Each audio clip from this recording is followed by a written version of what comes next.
One of the great joys, or great drawbacks to homeownership, is keeping up with things, outside upkeep, in particular mowing the lawn.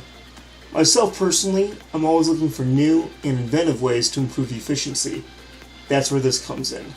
Today we're going to go ahead and review the MowRo RM18 robot lawnmower on Mad Respect TV. Apologies to the viewers on this one. Normally I like to try to take more video of the unit actually in use, but it just wasn't practical, and I'll get to that later. Most of my life I've actually worked with push mowers, and even with a disability I tended to do pretty well. However, with each passing year and decade, I get a little bit more susceptible to soreness or injury, and I've had the benefit of people helping me out over the years, but I wanted to be a little bit more independent, so that's why I decided to give this a try. In a nutshell, I was just looking for an alternative to a push mower. Now in most cases that usually means a rider, but with my smaller yard, that might have been a little bit of overkill. So instead, I tried to look around for even remote control versions of lawnmowers, but quite frankly, it just didn't really exist out there, at least not for a reasonable price point. I mean, look at this thing. So in the end, I started looking at robot lawnmowers. I'm going to keep this review short and to the point, so let's just get to the pros versus cons analysis. First thing I'll say as a pro, there's no gas.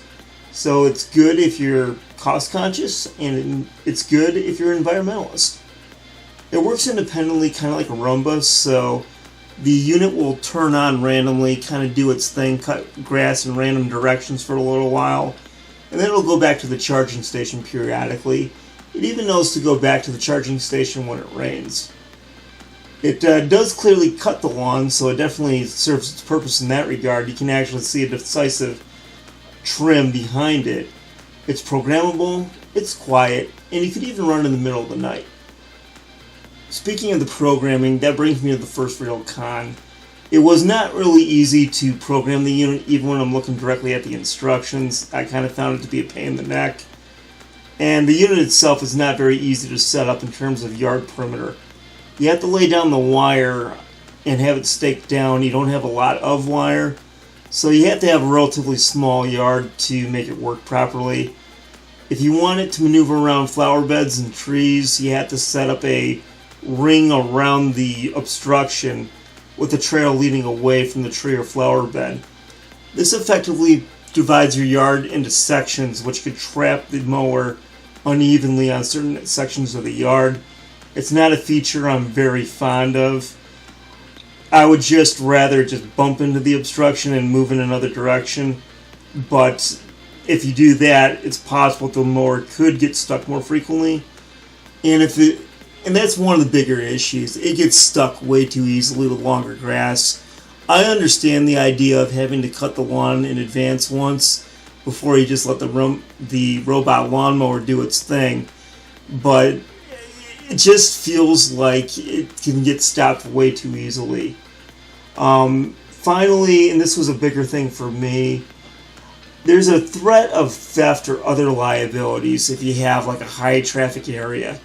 You know how I said that you could have the lawnmower run in the middle of the night? Well, if you live in a neighborhood like mine, somebody can just stroll along and take it, which might be funny to some people until somebody accidentally gets cut by the darn thing, and the next thing you know, you're getting sued. So I was almost a little too afraid to use it. So bottom line, the verdict. This unit can cost anywhere from $500 to $800 depending on where you get it. If I was doing Yelp review, 1.5 stars. I think it's more trouble than it's worth. Unless you're living in a very private, very small, and very flat yard, this option is just not practical. As a matter of fact, I just wound up and got a riding lawnmower, and I've been satisfied ever since.